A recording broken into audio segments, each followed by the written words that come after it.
got some fellows here that know a little bit about one or two things about security, and we're going to hope to guide you in the right direction here. So I'm going to open up the first question for all the panelists here. In the thumbnail of our panel discussion, it says that we'll provide the audience predictions on the threats that will keep customers' IT teams awake at night. And we all know the predictions are based on trends and patterns we're seeing with real clients. So I'm going to start with Sam, and I'd like to ask each of the gentlemen here about one security product, just one, that you think will fly off the shelves in 2019 and why. So I'll avoid the self-serving answer of managed SOC as a service. Yeah, okay. But I think as people really start to realize that security is a board level item to discuss, and you don't have enough people, automation, AI, machine learning types of tools help people find sort of the needles in the ever-growing haystack. And so I see those technologies probably as the number one. You have to be careful with it because they themselves can generate lots of noise, but being able to sift through mounds of security data, whether it's cloud-based or on-prem, and being able to actually say, okay, that's interesting, that's unique, and other people in the world think that's a threat is actually, I think, probably the most valuable thing we'll get out of it this year. Okay, cool. Thank you for that. Tom? Yeah, along those lines, what we're pushing and what we're seeing is, it's really simple, is move away from signature-based antivirus to more machine learning, the AI, polymorphic, things like that. So really looking at those products doing much better, products such as Cylance is one example, versus that of the signature-based antivirus. That's a good answer. And David, how about you? We're seeing a big push for products that are integrated across multiple threat areas. So at your firewall, antivirus, and other areas where they can share intelligence amongst themselves instead of having the individual point products that have been prevalent in the past. Okay, and that's a good answer too. I hear that from clients as well. They want a pane of glass, right? So Sam, I'm going to go to you first, and I was kind of blown away by these numbers. Maybe you guys know them, but it said that worldwide enterprise security, the spend this year is $96.3 billion. And they predict an increase of 8% in 2019. Now, 8% is a big number to move towards that $96.3 billion. So I'm going to ask Sam, why do you think, or do you think it's going to be 8%, or do you think it's going to be greater? What are your thoughts? Oh, I think depending upon what the size of customer, it could be vastly greater. Over the past 24 months, you've seen just about every major breach that's occurred has really sort of jarred customers into actually realizing, oh, this is something that could happen to me. And it used to be 4 or 5 years ago when we started Arctic Wolf, you talk to people and they were like, I'm never going to be a target. I'm a 300 employee healthcare firm. There's no one's really looking at me. They're looking at the big guys. And that idea, that thought process has shifted dramatically to, I don't want to be called in front of the owner or the president or the board and get my hat handed to me because of a breach when I could have done something to be prepared. So I think that investment profile is actually right on target. Right on target. Okay, that's good to know. Tom, according to the same Gartner report that I cited, there's 5 top areas of security spend. And Gartner identifies them as identity and access management, infrastructure protection, network security equipment, security services, and consumer security software. So I thought that the last one was kind of interesting, right? Is this in line with what you're seeing? To a degree. I think the first thing, I used to work in large enterprise clients. My business is now focused on SMB. Gartner studies typically focus on what enterprise clients are spending versus SMB. So I always find it somewhat challenging. So I'm going to give you my perspective of those areas. What do I see my clients spending money on, which again are the SMBs? First of all, identity access management. We do see that going on, particularly with Azure Active Directory. I think that's a big area. 2, clients are replacing firewalls with UTM, Unified Threat Management devices, more and more. Not necessarily a single pane of glass, but really UTM device replacement. And then in general, security services, pen testing, things of that. They're starting to spend more and more of that even in the SMB market. That's a great answer. And David, that ties off nicely to the next question, which is, the security services sort of bucket, right? $58 billion of the $96.3 billion that Gartner reports is going to be spent on security services, and that feels like sort of a ubiquitous catch-all subject to me. What do you think constitutes security services, and what's your take on what Gartner's saying? Well, it's definitely a catch-all because there's a lot of different facets to security services, and in our area, typically that's going to be around managed security services. It's going to be in implementation of projects. It's going to be doing assessments, doing remediation of vulnerabilities discovered. Also just general consulting, working with executive teams to understand what the risks are, how they might mitigate those risks, and really understanding that. One of the things that's really driving it is the lack of cybersecurity professionals. There's a huge shortage today. In 2 or 3 years, it's going to be in the millions of people that are needed, and most small businesses just can't afford to hire a cybersecurity professional, and many don't even need a full-time. They may need fractional, where an MSP or MSSP can really can help out a bunch. So, and it's a great opportunity for us as MSPs to step up our game and enter that fray. Okay, I think that's good. And Sam, we're starting to see everything as a service, and to David's point, it is the lack of cybersecurity professionals that are available in the marketplace. What I'd like to do is give the audience an idea of 2 or 3 things, besides what you guys do, plug for your own company here, that can be offered as a service that maybe they haven't thought of that they might want to consider adding to their portfolios. So the proliferation of services, security services, as David was saying, is a direct result of just a lack of talent, lack of people. And when we talk to customers, to partners about, what kinds of things do you want to offer, I look to the mundane, the grunt work type stuff where a computer can do it almost as effectively as a human or even better because they never sleep.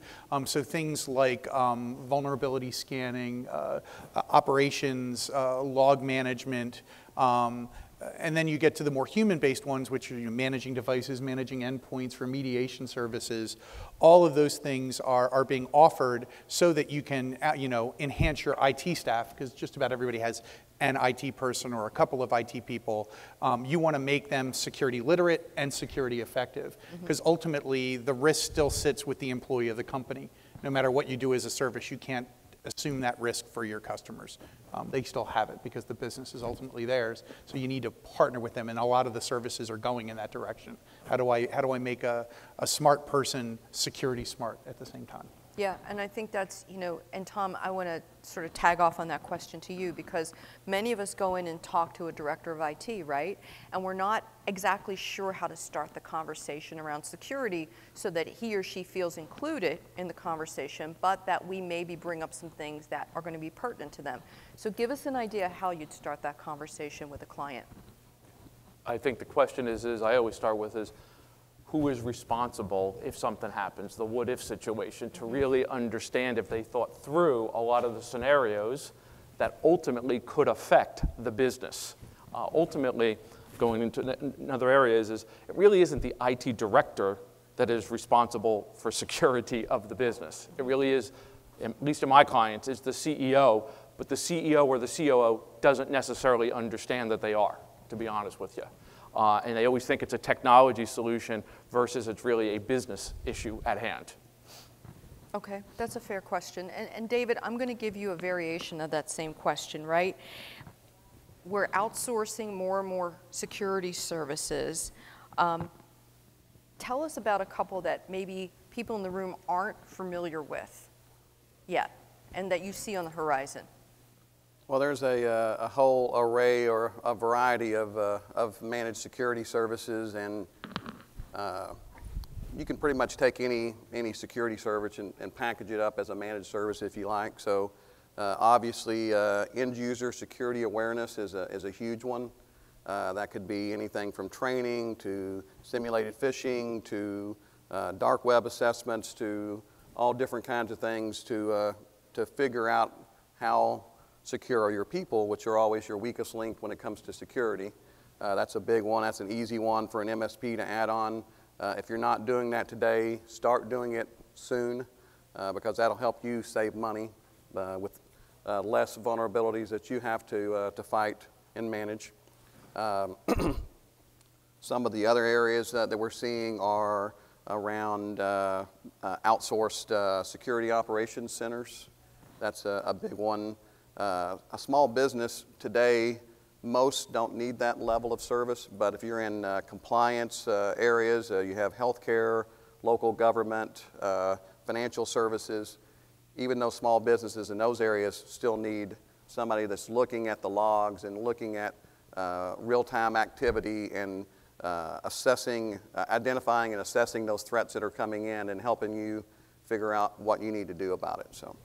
Okay, that's a good answer, thanks. And Sam, you already brought it up. You brought up AI early in the conversation, and we hear about it, and we're like, yeah, AI, yeah, but I don't know how that really fits with security and how it changes things. So how does it accelerate things, and what should we be wary about when we hear about AI with security? So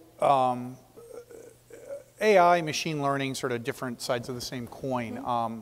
It's an interesting idea to apply into security because security has lots of data, lots of noise, and you can train AI to go look for anomalies. You know, I've never seen the CEO log in from Malaysia.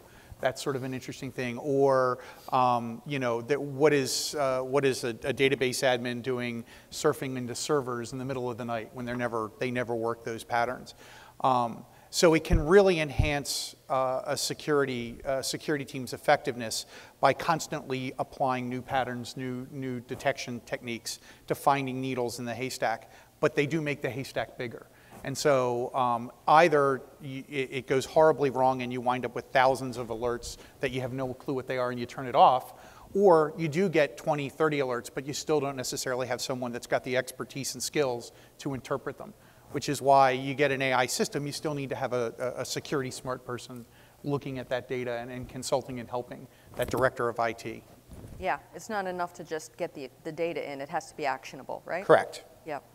I'm going to open this up to the panel because I think that this will be helpful for all of you. We all sort of know that there's the CIO and the VP of IT, the normal titles that we call on. But what we might not know from these experts here are some of the other people in the organization that are making security decisions. So I'm actually going to go to David first. And beyond the normal titles, who might we chat with at the organization about security? Well, in small businesses, we're seeing a lot of CFOs and COOs making those security decisions because they're seeing the impact on the organization. They're seeing the phishing attacks directed at the C-suite. They're seeing the invoice phishing attacks directed at their accounting departments, and they're seeing the real risk to their business. And so they're giving us the green light to move forward with security solutions rather than just IT. That's great. Okay. Tom, what would you say? Building upon that, definitely the CFO, where a lot of times the things, or even just an operations director very often is where we see IT sitting down in those decisions. As I said earlier, we really try and get to the owner or to the CEO because ultimately it is that type of an impact that we really want to have that level of a business discussion. But you know, we got the gatekeepers trying to get there. So, how about you, Sam? What do you think? From our perspective, I actually tell our sales guys to go looking for whoever's actually driving the core business of whoever we're talking to. The director of IT, the officers in the company all have sort of that sort of bent. I agree with talking to them, but if you're a restaurant chain, I want to talk to the guy who's the operations manager for all the restaurants. Yeah. Because he'll be able to tell us actually how their employees work, how they expect it all to work, and also understands, you know, the physical security in other areas that you wouldn't necessarily get from someone. They leave that to sort of the underlings. And so it's an interesting spin on what other areas could we help with, what other opportunities are there as a service provider to shore up the company's network while pushing their business down the road in the right way. That's great. Have you guys heard this before, any of these titles? Yes, some of you are nodding your heads. Anybody else have a great title or two that they want to share with everyone in the room that they've had called on and, you know, it was an interesting way to approach security? You guys are all going to be shy with me, huh? Is that how you're going to be? All right. Okay, we're just going to move along then, if that's the way you want to be. So Tom, this is yours. We've all thought about you know, probably thought about operationally securing existing infrastructure and footprint, right? But the cloud changes everything. We are now changing the way we do business. How has that affected the conversations? How's the cloud affected the conversations you're having in security? It goes back to my point where it really needs to be the CEO, because there's department people making decisions of putting things into the cloud without a clear understanding of the implications of backup, the security aspects of their business. So it's opened up the business to be exposed to a lot of independent decisions without a clear security policy in place. Yeah, that's a great question. You're right. Marketing is making 40% of the cloud decisions. Marketing is. Kind of surprising, right? But it's true. And they bring in IT later, especially if it doesn't work. So there's that. So David, taking things a step further, I'm starting to hear this buzz around DevOps security, right? And what would be a good way to approach DevOps security, right? How would you get into an organization and talk to them about their code and their security? Well, we're seeing businesses deploying applications into the cloud using technologies like containers. It's a little bit different than virtualization, so the security is a little bit different. So if you're a DevOps person, you need to make sure that you're spending the time and effort to get up to speed on the security side, and that needs to be an inherent part of the process. Especially with the public cloud like AWS, we're seeing data leaks pretty regularly, and so we want to make sure that those developers are taking into account best practices for security along the way. So putting it on before instead of trying to wrap a bow around it after. Absolutely. Right? Okay. It needs to be from day one. Should be yeah. So Sam, I'm going to turn this to you. And if you're going in to talk to a DevOps team about their security posture as they're putting applications out there, who would you talk to on that team, and what 2 questions would you ask them? So I talk to probably the chief architect of that, and it doesn't have to have that title. It's just if I go to the director of IT or the CFO and say, who actually understands your application and its role in the business, I go talk to that person and say, when's the last time you talked to someone you consider to be a chief information security officer or a virtual officer, a security consultant, to get with them and get aligned on that. That would be the first conversation. And then my second conversation would be the last developer hired, hopefully in their 90-day window of just being hired, and then say, do you know what the secure coding practices are, and have you read them? That's a great way to do it, because then you're going to figure out if the information is really traveling through the organization. Absolutely. Yeah, that's important. Had you guys thought about that, going into the development teams, selling security? Are you awake? I'm just checking. Just checking. Okay, so we're going to move along to products and solutions. And this is for all of you, and I'm actually going to start with David. If you could only add one new product or solution of insecurity to your portfolio in 2019, what would it be? Well, for us, we're looking to offer additional managed security services as part of our offerings in 2019, and so that's one of the main reasons that we're here at Channel Partners Evolution, is to see what's new in the market, what's a little more leading edge, so that we can be prepared to add some of those solutions in 2019. So I don't have one today, but I hope to have 1 or 2 before the end of the week. So. Okay, I don't know. If that was a quiz, you would have failed the quiz. I don't know what to say here. We've got to give me an A for creativity. All right. Points for creativity for Tom? Okay. So for Tom, what would you say? It's not so much of what we would want to offer. As I look at the security industry, we all hear about industry standards, NIST, PCI. But there's very little software to automate assessment and against that and improvement against that. It's a very manual, expensive effort. As a matter of fact, it's a good service business because it is very manually expensive. Yep. But as we do these more, I would really like to see a software product to help me automate and sort of eliminate some of the manual stuff that we have to do with people. Yeah, that's cool.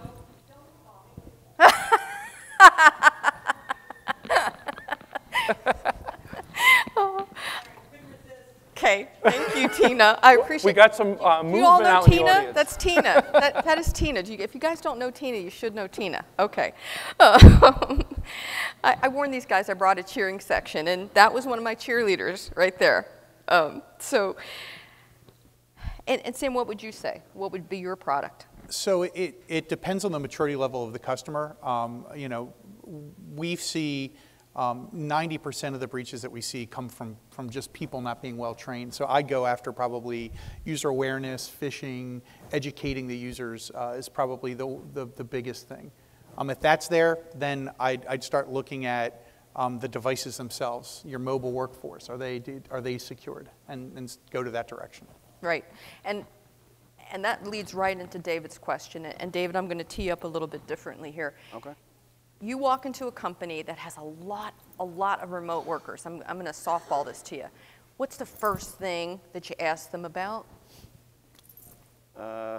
What is their secure access methods? How does that work? Have they embraced security as part of that?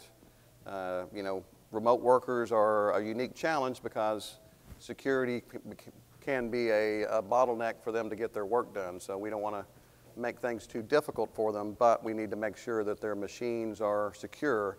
If they're working in a coffee shop, you know, or an airport or a hotel, there are a lot of risks at being in those locations. So we want to help them, you know, with things like DNS protection and secure remote access solutions that eliminate the need for VPN and help them, you know, have a seamless experience even if they're not in the office. So that's where we want to start. That's good. And in case you guys, you know, maybe some of you are familiar with it already, but what David's referring to is endpoint security. Have you guys all heard the term endpoint security?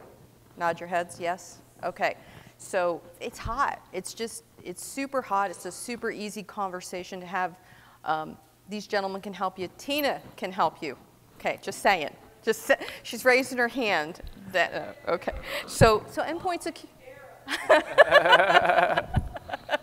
So endpoint security is a hot topic right now. So, you know, Sam brought up a really good point. I'm going to jump around a little bit here.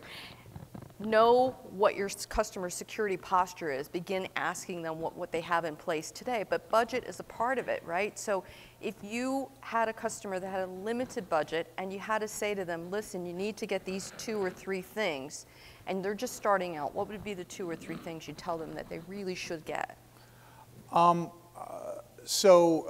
Everyone has some kind of perimeter firewall today. I would make sure that they've got one that, you know, is relatively new. Older firewalls, they work. No one likes to talk about it. But get that upgraded. Get it to the latest feature sets, just because the technology, the AI that they put into those devices really can help spot bad things and prevent bad things. The second piece would be, as Tom was saying, move away from signature-based AV and go to a next-gen AV client. Hopefully, that has some kind of you know, EDR capability, so that if something does go wrong, you can go look into that remote device and say what actually happened. Generally, those 2 things play together well, but those are probably the 2 investments I'd make. Those are good. Okay. So, thank you. Tom, I know that you guys are in the SMB space right now, but you had been with an enterprise organization before. So you walk into that same enterprise client and they say, you know, I've got a limited budget. What would you add to what Sam just said? Definitely, I go back to the point, next-gen endpoint protection. That's the bare bones, and typically in a mid to large enterprise, I don't update the software as often, so that would be my first one. I think the next one is the SOC capabilities. There's a lot, Arctic Wolf being one of them, which is the partner of ours. To roll that out, you're going to get a breach. Minimizing the amount of time you have of when the person gets in there is critical in the enterprise. So a SOC type service is very, very, very important. And then the final thing, which is, I would say next-gen backup disaster and recovery. A lot of times people have thought about backup many years ago and have not revisited their policies around backup and disaster recovery. That would be the third area. That's somewhat a really basic, good one. but I think important. No, that's a really good one, because you're right. They might be rolling old school with their DR, and there's lots of new ways to do it, you know, based upon some of the technologies that have come out over the last couple years. And Tom, I'm going to stay with you for a minute here. So according to Forbes, by 2020, more than 25% of identified enterprise attacks will involve IoT. Kind of interesting. Though IoT will only account for 10% of the security budget. How do you sort of make those two things coalesce? And what do you talk to about a client who says, who has IoT in their environment today? How do you set them up for success? Yeah. In the SMB, we're not seeing a lot of IoT, but this is a question I went to my CTO to ask because he's talked to a lot of clients, and really what he articulates to client is the ability to hide your IoT devices from the outside network. And in essence, that's a host identity protocol is something that he rules to me, but the ability to cloak something so it's only visible under defined conditions of your network versus out to the internet. And that's particularly important in manufacturing. Yeah, that's a really good point. And David, you mentioned earlier that you were from Texas, and Texas is a big oil and gas energy sector, and they're deploying a lot of IoT, right? Absolutely. So do you think we're going to start to see IoT attacks motivated by financial gain instead of chaos? Well, I think in general, most attacks going forward are going to be about financial gain. IoT, you'll definitely see a change there. Most of the attacks that have happened up to this point have been mostly of the distributed denial of service type attacks, which have a financial impact, but they're not stealing money. But I think you're going to start seeing attackers using IoT as a jumping off point to get into networks. So it's already happened some in the past, but it's going to become a more of a focus because IoT devices are notoriously insecure. So the people who are deploying them are not typically IT professionals, and they're not giving much regard to security when they're being deployed. So they're not segregating the networks either? Probably not, unless they're working with a company like ours. So. They're not segregating the networks. We're letting you know they're not segregating the networks, and they should be. So the next two questions are going to be for the full panel, and then we're going to leave it open for a couple minutes for Q&A for you guys, right? So you can glean some information from them. So I want to shift for a moment, and I want to go to Sam, and I want to talk about targeting larger clients and selling security services. Give us all one nugget that you've seen work when you're having those conversations. So the biggest thing I see from channel partners that are trying to go up market to get bigger is they need to be security competent before they start the discussion, because more than likely you're going to run into a person that is relatively security savvy, and if you can't pass that muster, you fail to get in the door. Once you're there and you've built trust, and a lot of times it might be that you sell them server hardware or networking equipment, and you're trying to leverage over into security, or that person moves to a bigger company and you're trying to follow them, you need to be able to talk the talk. You need to have the right credibility. It doesn't have to be very deep, because you may not be looking to completely outsource their security, but just be an advisor. But you do need to understand what you're talking about. Or you need to have a partner that's savvy Correct. along with you. Yes. Right? So all the more reason to get these guys cards. I'm just saying. What would you say, Tom? What would you say that it would be? Well, there's really two things. Verticals or industries that have compliance and certifications, those are easy because you scare them out of, they don't know what they don't know around the technology side of their certification. So find industry or verticals that have these standards and certifications to meet, and it's an easier sell talking to the business owner in regard to that. The second one where they don't have it is really educating them. We heard it a little bit earlier. The biggest threat is your employees. And just doing a simple phishing campaign, you would be amazed how many employees click links that they shouldn't click. So just educating them as you could have the greatest technology, but spend some time in developing your people. And that's a good buzzword. People like to develop their teams in the area of security knowledge and compliance in regard to that. That's a good way to approach it. How about you? What would you say, David? Well, an event like this is a great chance to talk to your peers and around the country and find out what they're doing. So that's a great starting point. I always recommend that, and I always learn something every time I come to one of these events. I learned something from the sessions, but I learned more just by talking to all the folks out there. So that's a great tool and resource. And then the second thing I would advise is if you are going to offer some security services, eat your own dog food. Use it in-house. If you're going to offer multi-factor authentication, use it internally. If you're going to do end-user security awareness training and phishing tests, use it internally so that you know it inside and out. So that will go a long way. That's good. Okay, and we're going to wrap up with a question for everyone on the panel. I'm going to start with Sam. What is your favorite question to ask a brand new or potential client? When's the last time you tested your incident response plan? Good one. Okay. Tom? Who gets fired when you have a security breach? Oh, gets right to the meat of it. And David? Well, I'm not as hard as these guys.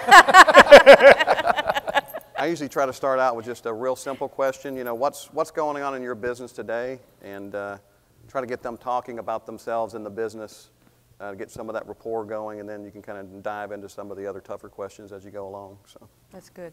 Well, thank you all for taking time with us today. We really appreciate your time. We hope you learned something.